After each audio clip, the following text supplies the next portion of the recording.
one of the biggest challenges for people is everybody wants a better quality of life. Everybody wants life to be greater, but almost all of us get stuck at times where something stops us, something prevents us from doing something that we really are capable of doing. Whether it's turning around our body or shifting a relationship or turning around our finances or maybe just being happy and fulfilled at a different level, we get stuck with a belief of how we're not supposed to be, what we're not supposed to do, what people won't accept, what we're not capable of. Or maybe we get stuck in an emotional pattern of just being pissed off or frustrated or worried or sad or overwhelmed. Sometimes we get stuck, not so much in anything but some habits of doing things a certain way. And what a breakthrough simply is that moment in time where there's an opening. And the opening can come from a conversation, it can come from meeting somebody that inspires you, it can come from an insight, it can come from watching a movie and being moved emotionally at just that right moment. It usually comes because something kind of clicked inside of us. Something snapped us and made us look at life through a different filter, in a different way. And it's a real breakthrough because you take that little insight, that little distinction, that little moment, or maybe that little or big emotion inside of you that says, no more, I'm going to change this. And suddenly you do something to make your life better. You break out of the impossibility of life has to be this way or life is controlling me, and you start to take back control of your life. You start to make the shift that creates the quality of life that you really deserve. Everybody experiences extreme stress at some point in their life. I don't care who we are. Something happens outside our control and it hits our life and it knocks us on our tail. It might be a health stress. It could be something with your family. It could be economic, career. It could be something emotional that happens, biochemical. There's so many things. It could be an environmental situation that had nothing to do with you. Every one of us in our lifetime are experiencing extreme stress, and these days, because of the economy and the way we respond to it, the majority of people are experiencing some form of extreme stress, at least according to polls. Stress doesn't come from the facts. Stress comes from the meaning that we give the facts. Yes, those things have happened, but the real question is, if we fight what's happened, we got a problem. We got to decide, what are we going to do with what's happened in our life? How are we going to take this? How are we going to mold this? How are we going to turn our life around? Because when you come up with a new meaning, you get a new life. And we're going to take a look at something from a different perspective. We're going to ask you this question. What is the single force that controls the quality of your life? If there was one gift our Creator has given us, or the universe, whatever you believe, what is it? What is the one power that you have right now in this moment that can change everything? You have it, I have it, we all have it. It's this one singular individual power that can change anything in our life, regardless of what's happened to us. And I know you know the answer. The answer is the power of choice. The one thing we have in this world is we can't control the events, but we can choose what to focus on, we can choose what things mean, and we can choose what to do. Those three choices, those three decisions really control our life.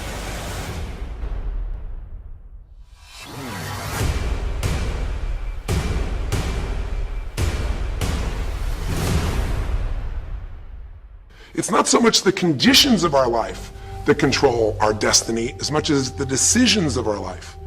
Try for a second to think about something. Think about your life and just think about, are there a few decisions? If I were to ask you 2 decisions you've made in your life, that if you would have made a different decision, you would have had a totally different life. I mean, it may be, a life may have been better, or it may have been worse, I don't know, but you would have a different life. I'm not asking you to buy into the fact that you should have known the answers. I just want you to see the power of a decision. How is your life better today because of a decision you made years ago, not just negative ones? Think about it. Sometimes a little decision changes your whole life. Like you decide one day to go to a certain school, and you go to that school, or to go eat someplace, and you bump into the person that becomes the love of your life. Or you meet someone, and you decide as a result of that you're going to become a photographer, or a software engineer, or a business person, or a doctor, a dentist, whatever. They impacted you, but you made the decision, that's what I really want. That's what my life's going to be about. And that decision has affected so much of your life. What you do, how you live your life, how you spend your time, what you earn or don't earn, who you attract into your life, beliefs you have, all come from some of these little decisions. What you decide to eat from your dinner plate each night certainly determines your physical destiny, right? We all know that, at least to a certain extent. I know there's a certain amount that's genetics, but I'm talking about the stuff you and I can control. So decisions equal destiny. It's not our conditions, it's our decisions. So if we want a new life, if we want a new experience, we've got to make new choices. If you don't like the way your career is or your business is, change it. If you don't like your body, change it. If you don't like your relationship, change you first, because if you change it, you'll bring you to the next one. Maybe it's time to change it too, but change yourself first. If you want to change anything in your life, you have the choice. So there is no right or wrong. I just want to make you aware in this breakthrough session that everything in our life changes the moment we make a decision. And I mean a real decision. A decision is when you cut off any other possibility and you commit to something with everything you've got and you take action. But the big decisions start with little decisions like, what am I going to focus on? Because whatever you focus on, you're going to feel. If you focus on all the things that have been done to you in your life, of course you're going to feel like hell. If you focus on all the amazing coincidences that have happened, things that maybe they were guided, maybe not, but things happen, and because of that, you met this person that's your best friend, your husband, your wife, or because of that, you have this ability, or because you were there that day, God, you missed an accident. I don't know what it is, but whatever you focus on, you're going to feel. If you focus on people don't care, and you'll look for reasons why they don't care, and evidence they don't care, you'll find it everywhere. If you look for evidence that people are really good people inside, that at some level we all care about each other, you'll find it. Seek and you shall find. The secret is, have you become conscious about your decision making? Because this breakthrough session is, really, you want to change your life, make new choices. New life comes from new choices, but you got to make conscious choices.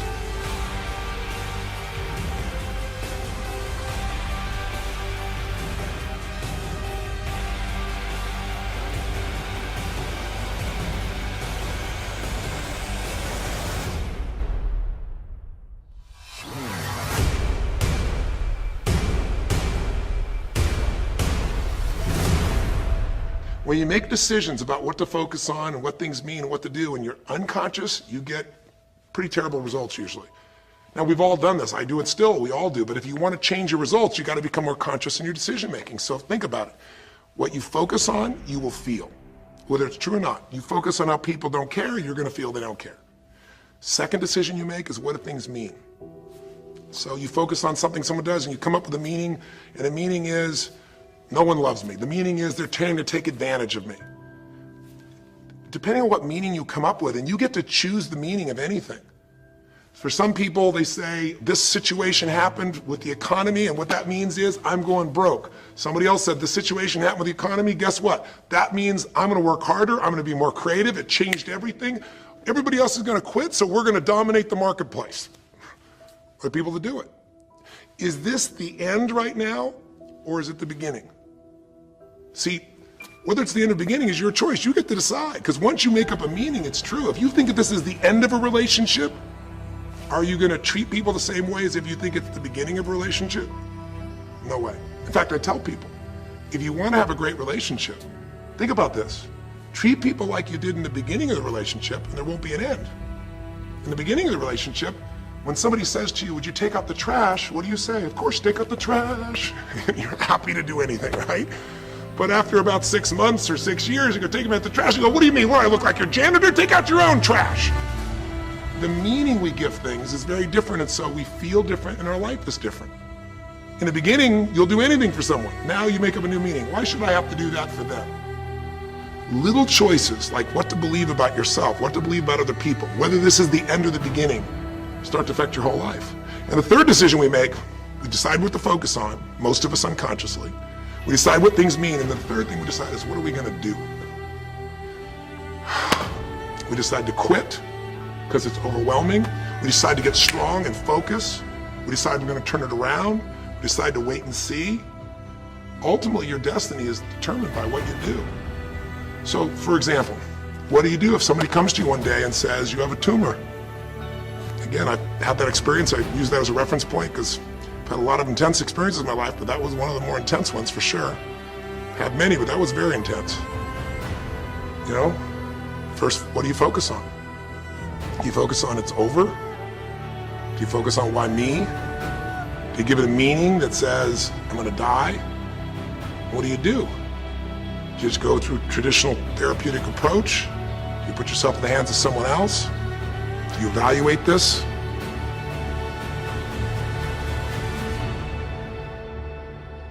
Do you get a second or third opinion? Your destiny is determined by your decisions. Now, if you're a guy like Lance Armstrong, you focus immediately on, I gotta find a solution. The meaning you come up with is, this is the ultimate battle. And what you decide to do is you're gonna exhaust every possibility. Now, that doesn't guarantee you're gonna succeed, but it's interesting. When you have that kind of a mindset, it shifts you. And Lance Armstrong, I mean, he was told things like, look, you got tumors here in your brain, you got them in your lungs, right? You got, obviously, in testicles, and you ride a bike for a living. That's pretty tough.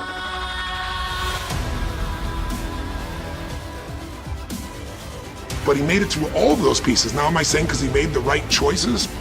I can't tell you that. There's certainly some grace in everything. I think in life, there's three things. There's our ability to choose what we're focused on, or to commit, to get a result, to put all our intention and focus into something. There's our ability to do the right things, to have the right strategy, to execute. And then there's some grace. There's what some people call luck, some people call grace. There's, if you do the right things over and over again and with total focus, sometimes, you get good fortune that comes your way. And you tend to have more good fortune when you're totally focused and decisive and you take lots of action than if you kind of just sit around and accept things like you don't have a future. But the point of the matter is, this guy turned it around. What was he like after he got through this problem?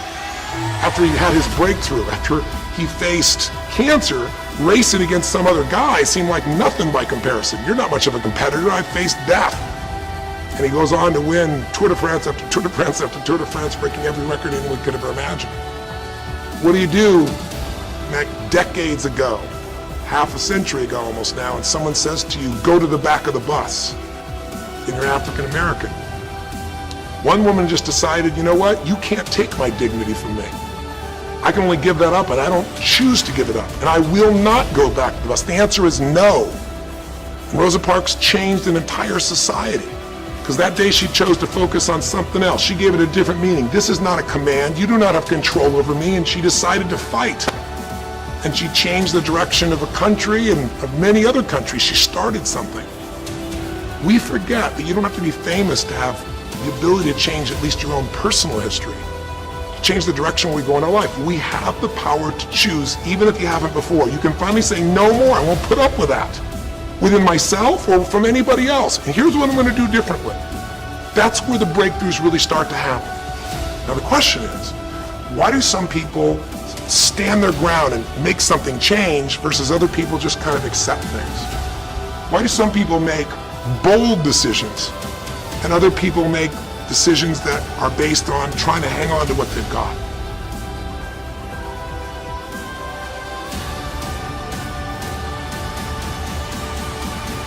Because when you can change your decisions, you can change your life. When you can change the force that controls your decisions, you can change anything in your life. At some level, we have certain beliefs and values. But if I was going to make it simple, I'd say there's two things that determine your choices. The first thing is the state of mind and emotion you're in at that moment. Think about it. Have you ever snapped at somebody and had nothing to do with them? It was just the state you're in, right?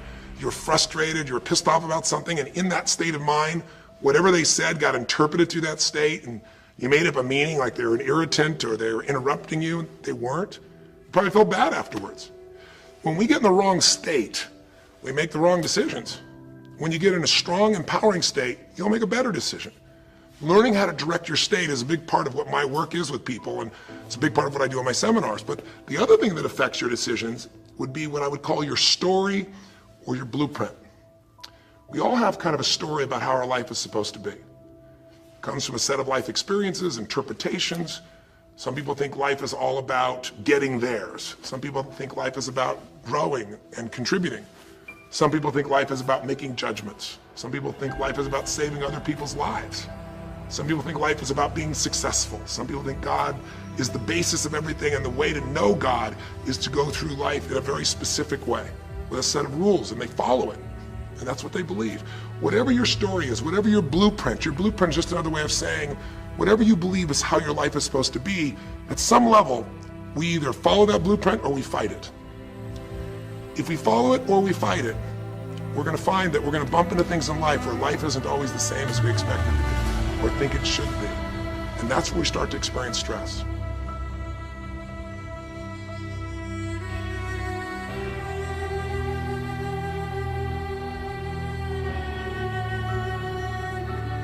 I really believe life is the dance between what you desire most and fear most. That's where you find where we live our life. The dance between what you want most and what you fear most. That's where all that energy is in life. So, what does she want?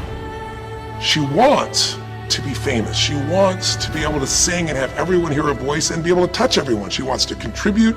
She wants to share her gift. And she definitely wants to be famous and successful. She needs to be closer to her children. And one of the big challenges in life is oftentimes what we want and what we need are two different things. She has 5 boys. They're all extremely young, as I'm sure you saw. And she has a husband. And while they're all supportive of her going on this journey, somewhere along the line, she lost that connection to what was most important. Now, is she a bad person to make bad decisions? No, good people make bad decisions when they get in lousy states, when our ego gets involved, or when we start believing our story. And here was the story she had. Being a mom's important, but the bigger gift God gave me is my singing voice.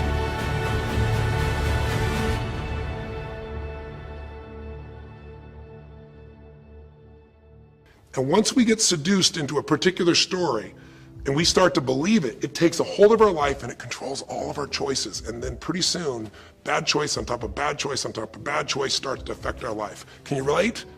How many times you've made some choices that you wish like hell you would have made a different decision back then, or that no one ever knows the stupid decisions you made? I know I can relate to that. So what I want to talk to you about today for this brief little session is how to break through a crisis. Crises happen, whatever type of crises you go through in your life, and I know you've had many, when we make some choices unconsciously and we get consequences. And we make them unconsciously because we're trying to get what we want. We don't really know what we value most. We don't know what we need. And we find ourselves waking up one day and going, why is my life this way? It's kind of like life is always calling to us to constantly grow and improve. You know, if you're going to look at what's going to make life work, it's really simple. What makes people happy is progress.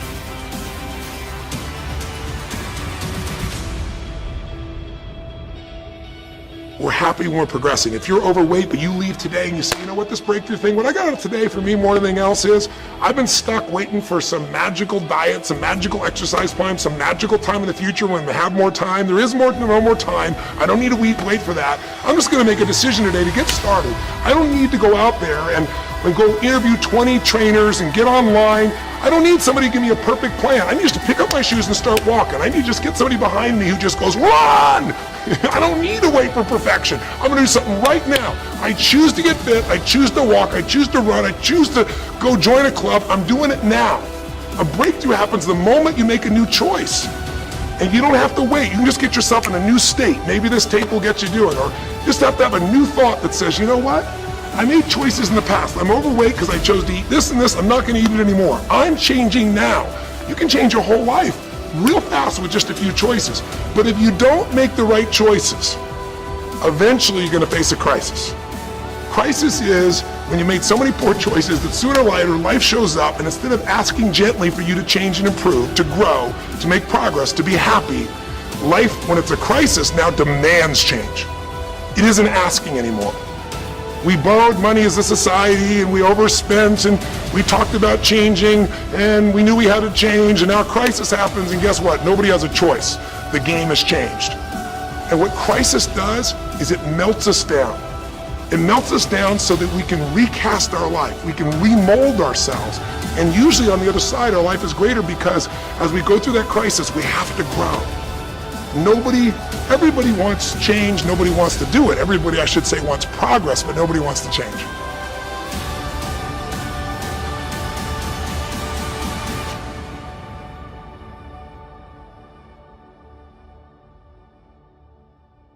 Everybody wants their life better, but nobody wants to do the push-ups, the running, have the economic or emotional discipline to make it happen. But if you're watching this right now and you're still with me, some part of you wants more. And I'm saying to you, choose it. And the way you're going to choose it is really simple. If you're in that crisis, what keeps you in the crisis is probably because you're being reinforced. Most people, they overeat, or they smoke, or they drink, or they yell at people. They keep doing it because they're rewarded. Whatever gets rewarded gets reinforced. Whatever habit or behavior is reinforced becomes a habit, and then pretty soon Do it long enough, it becomes part of your personality, and pretty soon you think it's who you are, and you just keep living that way. I mean, it's easy to see this in other people, right? It's easy to see how messed up they are and how easy they could if they just make some new choices. All you gotta do is turn on the television, some news program, some entertainment program, and you'll hear detailed descriptions about some person who is very powerful celebrity who is doing some stupid thing. Why do we see all this stuff on television? Why do we hear about every person you can imagine, from Lindsay Lohan to Britney Spears to all the way back to the old days it was Elvis or Michael Jackson or whoever it is that's in the news today in this stage of life in your country as you're watching this? It's because we want to see other people who make bad decisions so we can feel better about our own. But the reason those people don't change, Lindsay Lohan, she's got another DUI, she's putting herself at risk, she's putting other people where she could kill someone. She goes to jail, it's supposed to be 90 days. But here's the consequence, it goes to 2 weeks. And before she even gets out of the jail, she makes a deal for an interview and gets paid $1 million when she gets out for the interview. What do you think the chances of her changing when her bad behavior gets her $1 million, and I don't know if she even makes that for that much time of acting at this stage? What do you think the chances are when people around her say it's not your fault, it's not fair, they treat you unfairly? As long as we have the decision that we're not responsible, it's not our fault, we can't change anything, we have no power. So, I don't know if by the time you watch this if Lindsay will change, but if she did, it'll be because the enablers are gone, she's taken responsibility, and she's found something she values more than attention and money for bad behavior. Now it's easy to look at that with her, but what about you and I? Where are you and I addicted to our problems? Where are you and I reinforced? So many people, when they have a big problem, listen, if things are going well, you say, oh, it's going so great. Your friends go, well, that's great. And after a while, they go, well, easy for you. But if you got a problem, people go, hey, I understand, and they connect with you. Where do we get addicted to our problems? If you want to make a new choice, if you want to make a new decision today, if you want to have a breakthrough in some area of your life, you got to give up the story that it's not your fault, and you got to give up the attention and the love and the connection and the commiserating that comes with it with other human beings. Here's how you change. 5 simple, quick steps, and then I'm going to give you a little tool that if you want to, you can go online and really make a change with. If you're going to change your life, step 1, I don't care if something has happened to you. You know, somebody has spilled oil all over where you fish. It's horrific. It's disgusting how they've dealt with it, but it's happened and you got to deal with it. Something's happened. Someone in your family's been injured. You've lost your job. I don't care what the problem is. If you're in a crisis, step number 1, see it as it is, but don't see it worse than it is. Now, what do I mean by that? I don't mean be some Mr. or Miss Positive Thinking. By now, if you spend any time with me, you know I'm not about that. I'm not here to tell you, go to that garden and chant, there's no weeds, there's no weeds, there's no weeds. Doing affirmations is not going to change your life. You got to go see where the weeds are and pull them out. My point is simple. You got to see what the problem is, but you can't make it so horrific that you just give up. Today, this is the first generation in almost 100 years of Americans who now believe, the majority of Americans now believe, that the quality of life for themselves and their kids in the future is going to be worse than the past. They have, in other words, nothing to look forward to. 63% of the US as of today. Wow. When you start thinking there is no future, you go into what we call learned helplessness, a place where you just kind of give up. And if you get to that place of giving up, then you have no power over your life. That's when people get depressed. That's when people do crazy, stupid things. That's when people want to turn to drugs or alcohol or sometimes suicide or just total frustration and anger, and their life starts to do the opposite of a breakthrough. It becomes completely stuck and in pain or in ongoing suffering. If you and I are going to break out of that, we got to see it as it is. We're not here to be positive thinking people. You got to see what's really going on. But if you're overweight, you can't say to yourself, well, I'm big boned. That's not why you're overweight. You're overweight because you don't work out, you eat certain things, you eat Cheetos all day long, watching TV. I don't know what it is you do, but I know it's not just because you're big boned. You don't want to make it so it's outside your control or you can't change it. So see it as it is, but don't see it worse than it is so that you have no reason to try. Does that make sense? That's the first step. Step 2, get to the real truth and deal with it. Don't just see it as it is and not worse than it is. Don't just like balance it, but now get to the truth. I mean, listen, if the truth is you've been trying to get a job for 2 years and you truly have worked every day in a particular industry, and the number of jobs in that industry have shrunk down, and you really aren't getting that job, then you might have to look at the truth. The truth is you might have to retool. You might have to say, gosh, the industry I'm in is gone. I mean, gross, simplistic example, but for years, vinyl records were around for 85 years. It was a gigantic industry. And things came and went. During the vinyl record time, what happened? Well, remember those 8-track tapes? Are you ancient enough to remember those things? Maybe you know somebody remembers those things. These big boxes, you push them in and out. Yeah, 8-tracks came and went, vinyl records were still here. And then cassette tapes came, right? And cassette tapes were smaller and more compact and more convenient and more seemingly indestructible. And they came over here, and vinyl records were still selling like crazy. If you had a job in vinyl records, you kept it.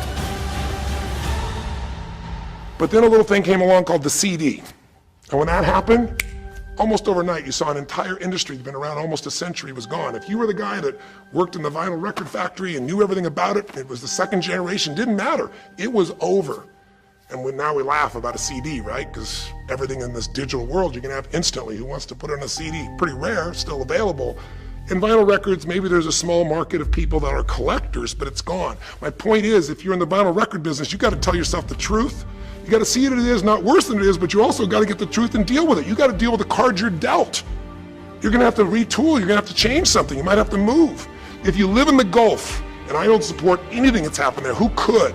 It's unconscionable what's happened with BP. But if you live in the Gulf and you're a third-generation fisherman, and you fish for oysters, and they're dead, you better get to the truth. Are they going to be dead for 2 years or 10 or 20 to the best of your ability? And you might say, well, I can't do anything else. I can't. I'm a third generation. This is all I know. Yes, you can. Get to the truth and deal with it. Deal with the card you're dealt with. You got to deal with it, sure, I'm sure legally, but in the meantime, you got to take care of your family. I'm not saying this off the cuff easy because I've been in those situations where it's impossible, it's unjust, it's wrong, but I still got to deal with it just like you. Am I making sense? It's like, you might say, I've lived here my life. You might have to move. You might have to fish someplace else. You might have to, I know you still got to deal with all the consequences, but you got to take back control of your life. There are unjust things that happen, but you got to take control. Easy for me to say, I'm not sitting in your shoes, I get that. But who hasn't experienced some form of injustice someplace? Who's not dealt with something unfair? Who's not dealt with something that wasn't meant to be unfair, but it affected your entire life, your career, your finances, whatever? You got to tell yourself the truth, and you got to get to dealing with the reality right now. The longer you wait, the longer the crisis will be. If you're having an economic crisis, got to deal with it. Got to downsize, right size, do whatever it takes. And I say, okay, Tony, well, so far you're telling me don't allow myself to make it so bad I don't try, see it as is, but don't make it worse than it is, and you're telling me get to the truth and deal with it. Well, that's nice, but how do I do that? Maybe the third step, more than just getting the role model, maybe to be more specific, is get a vision first. Get a vision and get strong. That's what I think your third step should be. You first tell yourself the truth, yes, see it as it is, not worse than it is, tell yourself the truth and deal with it, but the way to deal with it is say, what am I going to go for? There's got to be a compelling future. I got to come up with a vision for my life, or a vision for my relationship. I've had terrible relationships, nothing's worked. Tell yourself the truth. I've made poor choices, or I told myself stories and gave myself excuses, or I've not had the courage, whatever it is, get to the truth, and then get yourself a vision for what you do want. Because you have to have something you're going to move towards. Does that make sense? Without a vision, people perish. It says in a very good book, called The Good Book. I know there are many good books, but that's a good one to take a look at. We need something to go for. We can deal with any problem today as long as there's something that we can look for in the future that we can strive for. It'll give us the emotional and psychological fuel, the juice, to keep moving forward.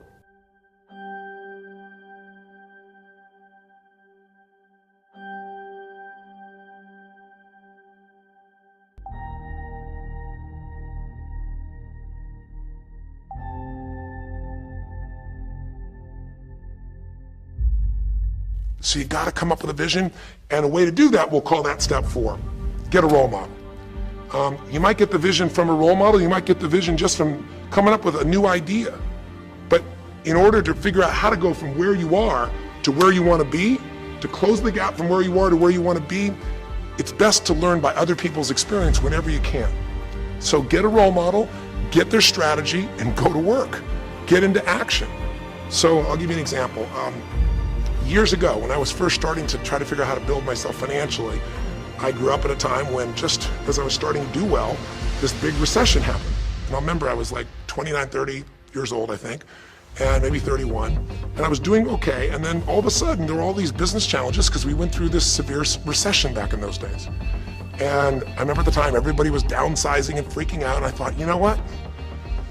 I don't want to just settle for this. I want to find a way to do well. Who's done well in really tough times? And so I started doing my homework. And in those days, you didn't go out and use the internet the way you do today. You couldn't access all that information. We actually went to libraries and did research in traditional ways. I'm ancient enough to remember those days. And I started hearing about this man named Sir John Templeton. Very famous man. He's a man who became a multi-billionaire as an investor. He started with nothing.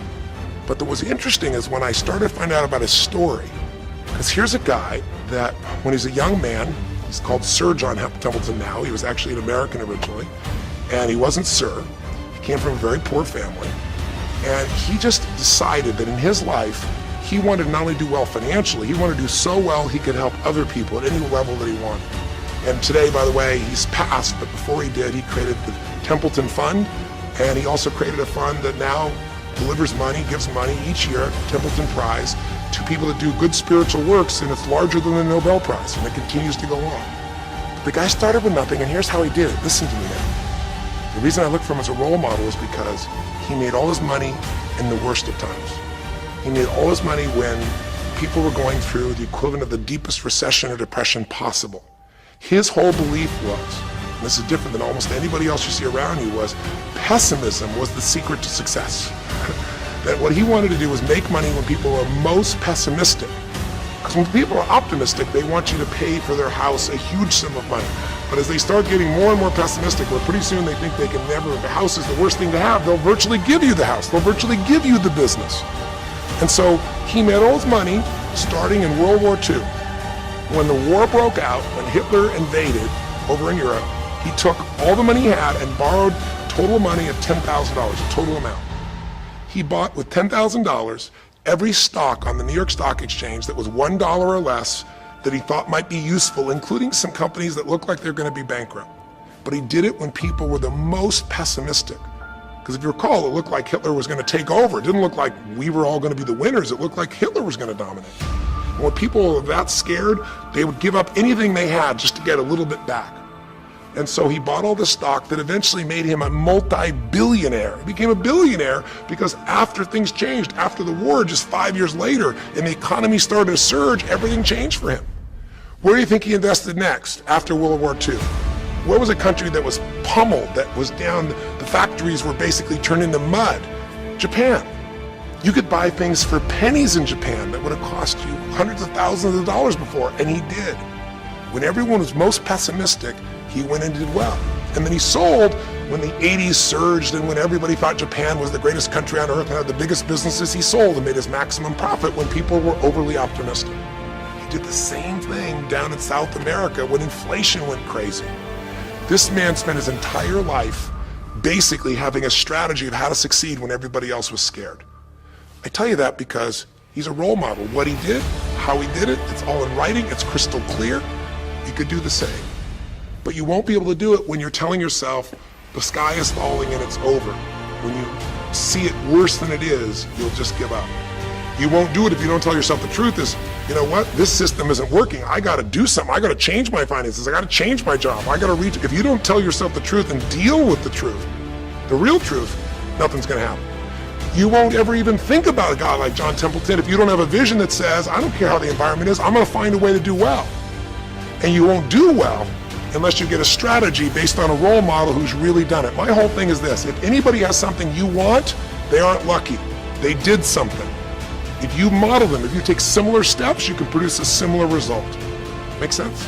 And finally, the fifth step, look, if you're in a situation where you see it as is, but not worse than it is, if you've told yourself the truth and you dealt the cards you're dealt with and just decided you're going to change it and you're willing to do what's necessary, if you put yourself in a place where you got a new vision and you've gotten yourself strong, if you got a role model and you got some strategy and you've got yourself into action, step 5 is give much more than you expect to receive.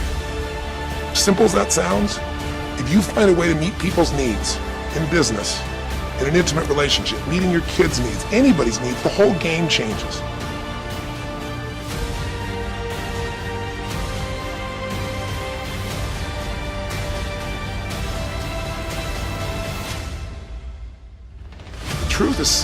The truth will set you free, but first it'll piss you off. It doesn't feel good, but not feeling good is sometimes where you get your drive to change things. Deal with what is, without exaggeration, with total honesty, dealing with the cards, coming up with a vision, finding yourself a role model that shows your strategy, work your tail off, give, keep changing your approach, and you can get where you want to go. Make sense? Now that might sound like a lot. So to get you started, here's what I'd like you to do for this session. Start out if you want by taking a big crisis or problem you have and going through these steps. Saying, okay, what's really true? And let me exaggerate, let me stop the exaggeration. Let me not make it worse than it is. Just let's define what's true. Let's stop the story, just here's what it is. We got this much financial challenge. We got this physical challenge, whatever it is. And then you go to step 2. All right, let's find out the truth. Let's get the details. Let's get the details and figure out what we're gonna do. And then here's where we're gonna go. This is where we're gonna eventually get to. It might take us longer to get where we wanna go, but we're gonna get here. Who's done it that we can model, that we can follow the steps in? Who can coach us? And let's just work our tail off and change every day.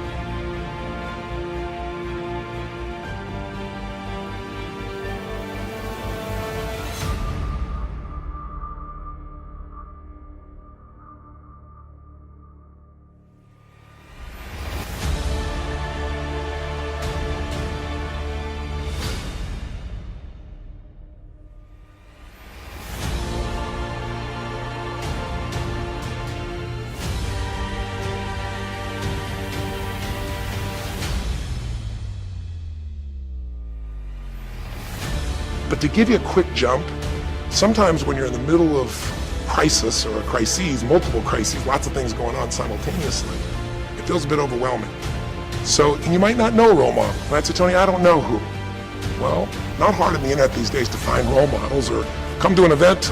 I can promise you we can show you plenty of role models. This is what I do for a living. But what you can do right away is you can model yourself.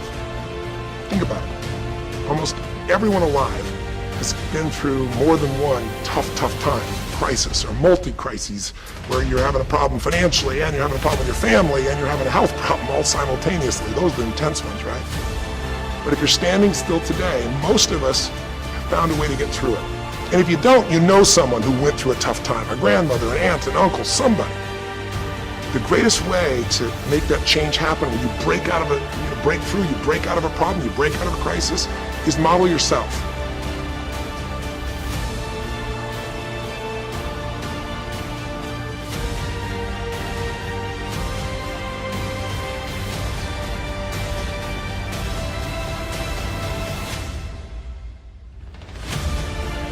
What's been one of the toughest times of your life that you did get through? Maybe it was a financial situation, maybe it was a career situation.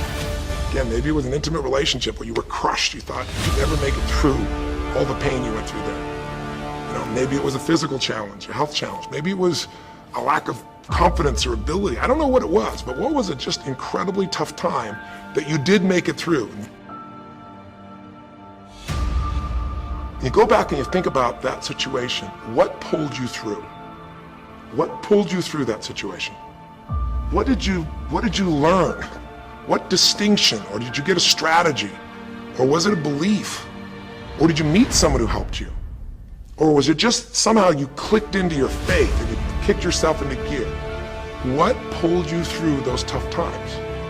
Was it a person? Was it a place? Was it an idea? Was it a distinction? Was it belief? What was it?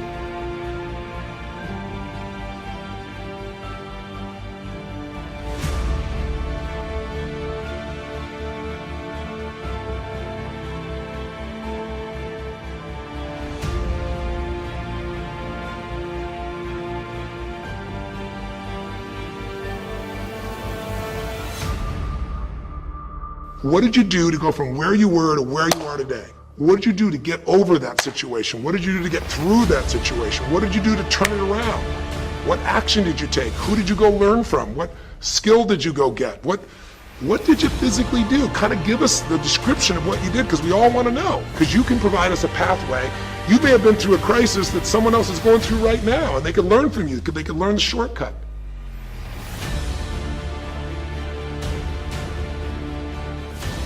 Because you went through this crisis. Whatever the crisis was. How are you stronger? Or are you more compassionate because you felt that suffering? You don't want anybody else to feel it. Or are you more hopeful because you know you made it through that so you can make it through other things? Or are you in a situation where you've got a skill today that you didn't have and wouldn't have had if it wasn't for that situation that made you have to grow? Or are you just happier today because you have a contrast of what life could be like, and so now you appreciate the simple moments? How are you better mentally, emotionally, physically, financially, or spiritually today because you went through the crisis? Even though you wouldn't want to go through it again, you don't want anybody else to go through it, how did it actually serve you in the end?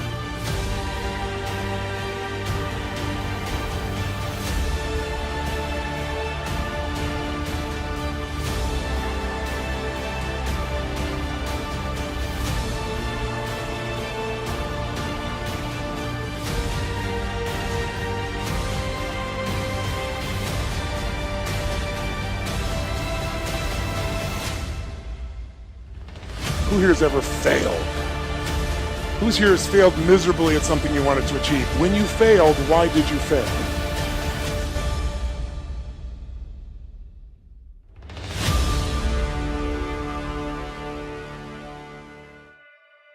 I failed because, okay, good, I didn't have enough money. What else?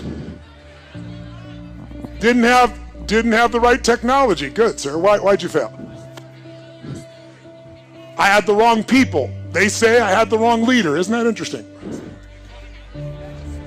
It was the economy, bad economy. Not enough time, didn't have enough time.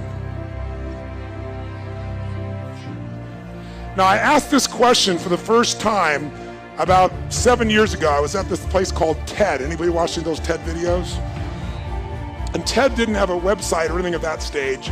It was a very small program. It was done for about 800 people in Silicon Valley, most of them billionaire investors, the founders of Yahoo, the founders of Apple, the founders of a whole series of companies. And I was brought in, and they say you got 18 minutes, which my shortest seminar is 4 fucking days. So I'm like, you gotta be kidding me. And then before they introduced me, the guy who was introducing me wasn't the guy who invited me, and he was an English guy. We're good friends today. But back then he didn't know who I was. He thought I was a motivator. So he got up and he said, first thing he said to me before I went out there, goes, nice to meet you. Don't have people do that jumping shit I heard you do. So he wants me to take these dead people and leave them dead in this dark room sitting. And I watched before I got up to speak, and there was a woman who was a genius, and she was teaching string theory, which is one of the most complex things on earth. And they gave her 18 minutes, and people were shuffling their feet. And at the end, they didn't even clap for her. They were assholes. They all thought their shit didn't stink. These are all the achievers of the world. So I walk out there, and the introduction he gives me is Tony Robbins is like a motivator, and he's helped a lot of sports people, so maybe he can, create some energy here. He had a very publicized divorce a few years ago. I couldn't fucking believe it. He really did say that. If you watch the TED video, he cut that out because he's embarrassed. So I got up afterwards and I said, God, it's a privilege to be here. I said, I didn't know that my divorce was very publicized, but my ex-wife was very happy. She has tens of millions of dollars, but I didn't come about that. I came to serve you. And then I was trying to figure out how to engage this room, so I asked them a question I just asked you. I said, who here has ever failed? And no one raised their hand in the whole fucking room. So I paused and I said, I know you're out there. I can hear your hearts beating. Who here has ever failed? And I demanded an answer, and then a few people raised their hand. I said, who here has ever failed? And now they started complying. So I said, great. When you failed, why did you fail? And they said all the things you said. Didn't have enough time, didn't have the right technology, didn't have the money, didn't have the contacts, had the wrong people. The people said we had the wrong leader.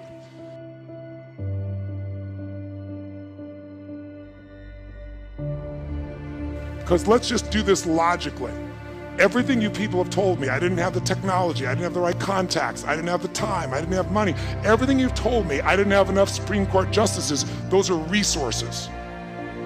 And so you're telling me I failed because I didn't have the resources. And I'm here to tell you what you already know. Resources are never the problem. It's a lack of resourcefulness is why you failed. Because the ultimate resources are emotional states. If you're creative enough, can you find the answer? Yes or no? If you're determined enough, can you find the breakthrough? Yes or no? If you're passionate, loving enough, can you get someone to help you? Yes or no? If there's no way that you're committed, can you find the money even if you don't have it? Yes or no? So I said creativity, decisiveness, passion, honesty, sincerity, love. These are the ultimate human resources. And when you engage these resources, you can get any other resource on earth. And I said, so you told me all the resources you're missing and you hypnotize yourself into believing that you don't have what you want because you don't have the resources, when the most successful people in history had no resources, but they were incredibly resourceful, so they got the resources. Resourcefulness is the ultimate resource. And if you don't have what you want, stop telling yourself the story because you don't have the money, you don't have the time. That's bullshit. It's because you haven't committed yourself where you would burn your boats. If you want to take the fucking island, burn your fucking boats, and you will take the island, because people, when they're going to either die or succeed, tend to succeed. But most of us give ourselves a way out, and that's why we don't have what we want.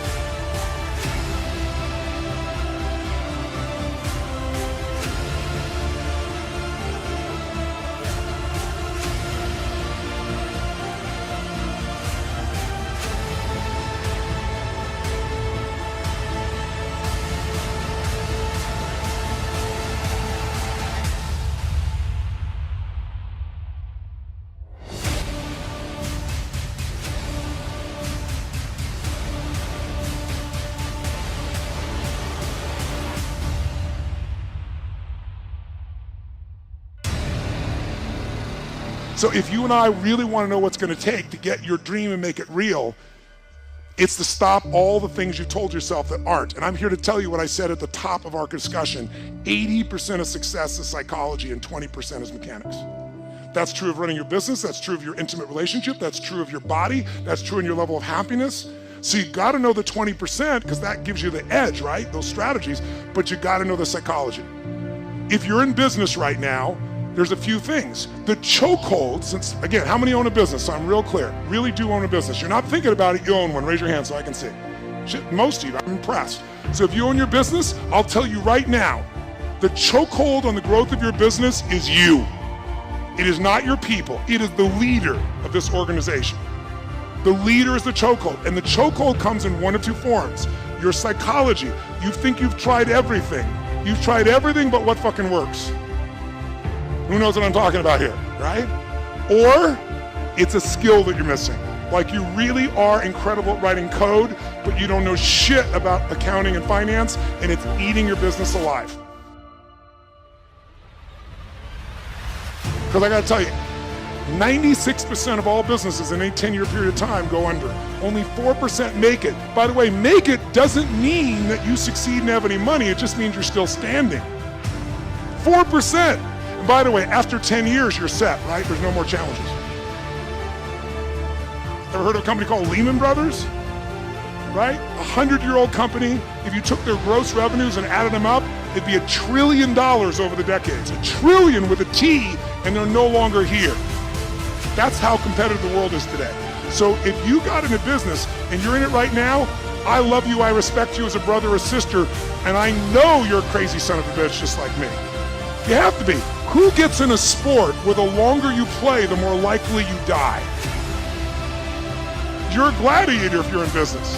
A gladiator goes out there and they know every time I go out I can die, and the longer I stay in the game, the more likely I die, but every day they go out to win. That takes an incredible psychology. But in that psychology, we bump onto limits, and that's what you gotta shift. And if your psychology is solid, then you gotta say, where are the skills I'm missing? Because that's equally important.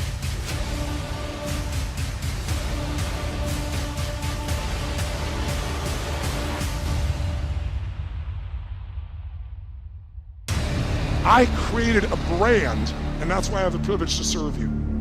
But that brand came because I realized early in my career, I can have the best ideas in the world, but they're gonna die on my lips unless I can market them, unless I can build a brand. It is the most important thing today because the world is made up of commodities. The world is so competitive. If you're a commodity, if you're a race for the lowest price, you will be out of business within 10 years, probably more like 2 to 5. You have to have something that separates you from everybody else on earth, and until you find out that something, you will be stressed and you will be struggling. But everybody has it, or anybody can create it. That's my expertise. My companies, I started with zero. We do more than 5 billion with a B per year, my companies. I had a mission, but I realized I have to master business or that mission is gonna die. And you gotta get that too. Because otherwise you're gonna be one of the many who work your ass off and not have what you deserve. So this is an area that deserves mastery, not dabbling. And probably most of you in this room work your ass off in your business, and you're so working in the business, you're not working on the business. I know you know the difference. And if you do, you're not getting distinctions that are cutting edge. One right strategy can save you 10 years, but you gotta go get it. You can't just keep doing what you're doing and then pumping yourself back up. So you gotta get the skills. Marketing is one of those skills. Selecting the right people is everything. So knowing how to pick the right people, knowing how to train those people, knowing what you're gonna do in sales, knowing what you're gonna do in marketing, knowing what you're gonna do in the financial side of your business is everything. You have to master these things. You can't hope and expect your business to be there.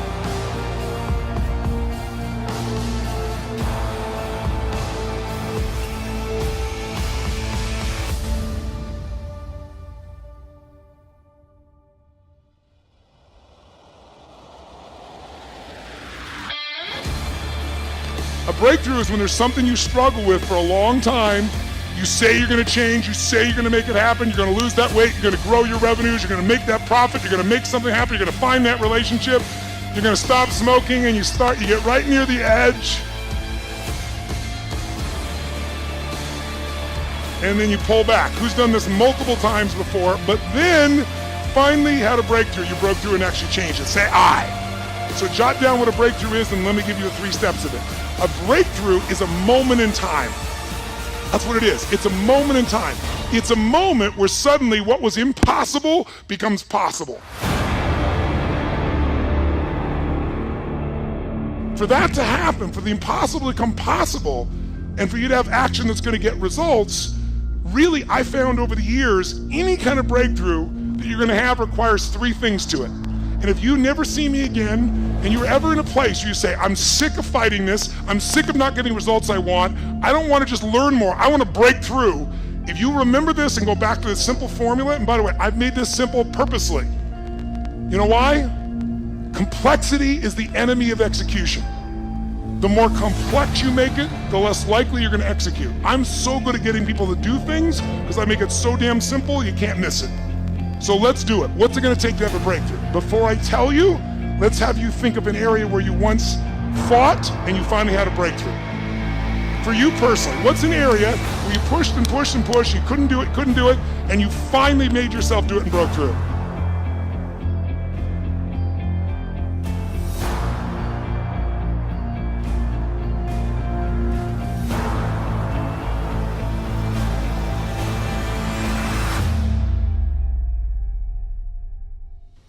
A man once said, you tell a lie big enough, loud enough, and long enough, sooner or later people will believe you. Who said that? Hitler. And most of us are Hitler in our own minds. We convince ourselves of challenges. So when a person says, well, you know, I've tried, someone who hasn't lost weight, they'll say, I've tried, come on, what do they say? I tried everything. Bullshit. If you tried everything, you'd be fit and strong. Well, I've tried thousands of ways. Thousands? Name them. Well, I've tried hundreds, name them. Well, I've tried dozens, name them. Well, I did do these 2 stupid things that don't work over and over again. Mine was, I'm big boned. I am big boned, but I was 38 pounds heavier with the same bones. So we often say things that are true to back things up. They are true, you're big boned, but that is not why you're fat, right?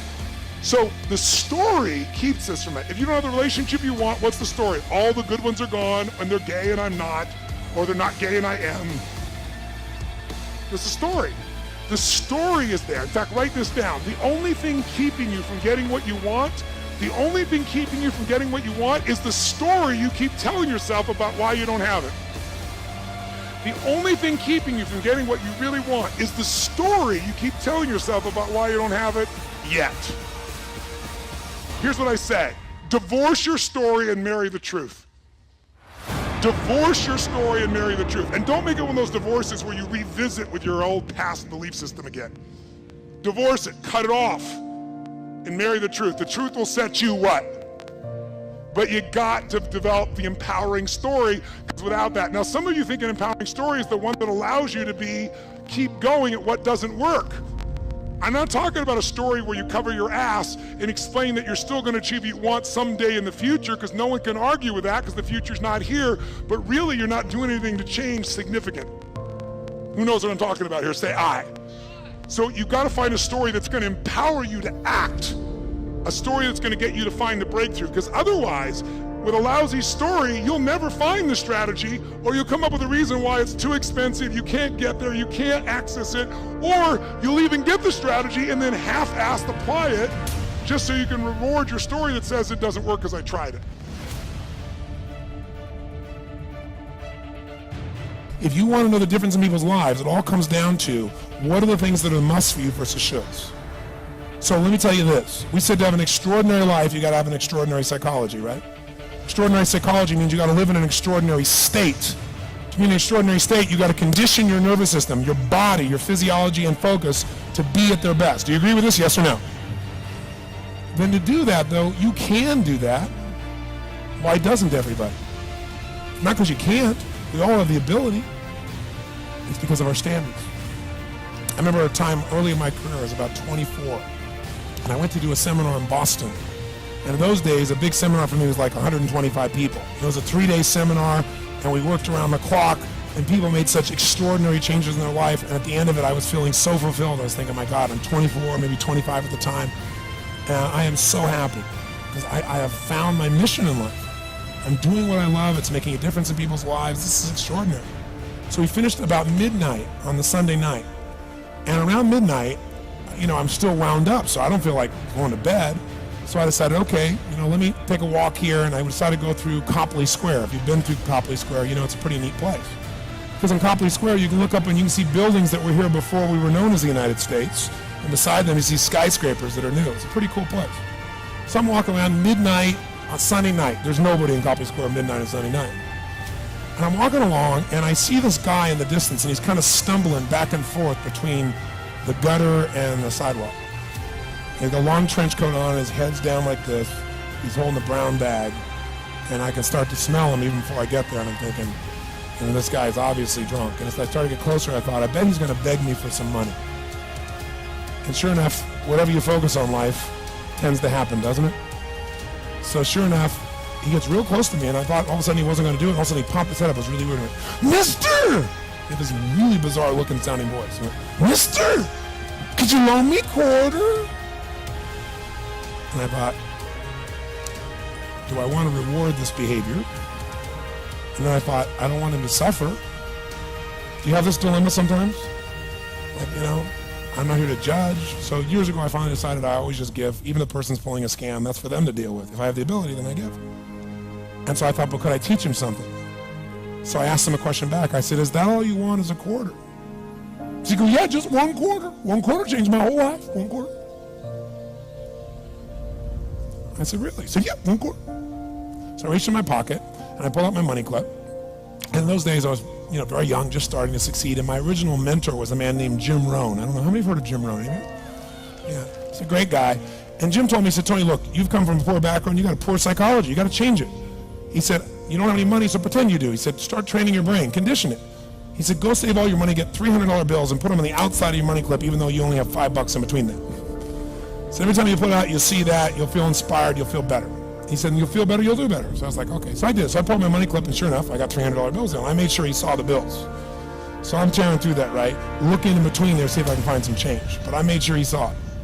Sure enough, he's looking at the $100 bills, checking it out. I find the quarter, I pull it out, take the money, put it in my pocket. I notice he's watching my hand going into the pocket. I took the quarter and I looked at him and I said, sir, life will pay any price you ask of it. I gave him the quarter. And then something really interesting happened. He took the quarter. He looked at the quarter. He looked at me. He looked at my pocket. He looked back at the quarter, looked at me, looked at my pocket, looked at me again, looked at the quarter, looked at my pocket, looked back at me and said, you're weird. And then he shuffled on off like this, right? And I thought to myself, wow, what's the difference between him and me? I mean, I was 24, 25 at the time, doing what I love most, have my mission in life, and he's in his early 60s, drunk on the street begging for quarters. What's the difference? And I thought, well, maybe God's blessed me because I'm such a good person. I thought, oh, he's such a bad person, that's such bull. And I thought, wow, maybe the answer to that question is what I just told him. Life will pay whatever price you ask of it. But you know what's interesting? You got to ask intelligently. In the Bible it says, ask and you shall what? Pretty good formula. You got to look into it. But you know what? It says, ask and you shall receive, but I'm sure it meant ask intelligently. I'm sure that's what God meant. I'm sure he didn't mean bitch and you will receive. Whine and you will receive. I don't think that was the instruction. Now, if you're going to ask intelligently, there might be 5 elements of that. Number 1, you'd have to ask specifically, wouldn't you? You wouldn't ask in a general way. People do all the time. They go, I want more money. Fine, here's $1. Get out of here. Very often, you're getting what you're asking for. You're just not aware of how general you're asking. Clarity is power. The more clear you are about exactly what it is you want, the more your brain knows how to get there. Your brain is a servo mechanism. It's like a bomb. Those bombs, those missiles, they have a servo mechanism. So if the target moves, it knows what the target is, it follows it. Your brain, when you condition it, knows exactly what to go for, and it'll find a way to get there.